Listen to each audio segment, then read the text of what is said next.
Wow, I just found out that my spouse and I may be divorcing soon.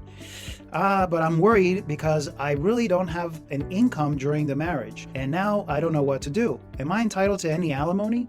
Hi, I'm Sergio Cabanas, attorney at law here in Florida, and today we're going to talk a little bit about your potential eligibility for alimony in Florida. First of all, what is alimony?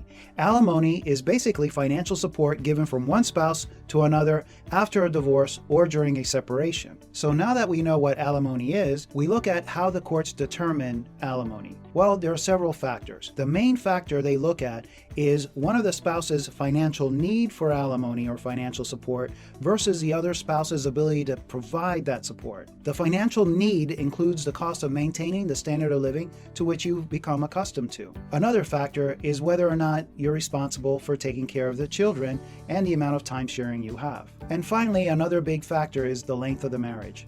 Typically, the longer you're married, the longer the duration of alimony payments. For marriages under 7 years, you may be eligible for some type of short-term alimony. For marriages lasting between 7 to 17 years, you may be entitled to some alimony called durational alimony, which is a little more than short-term alimony. And finally, for marriages that are 17 years or longer, you may be entitled to permanent alimony. As you can see, alimony is a complicated area of family law, and we've covered it more extensively in other related videos. Please check them out through the link above or in the description below. I hope this short video provides you with some information on this very important topic. Thank you for watching, and as always, stay informed so you can stay strong.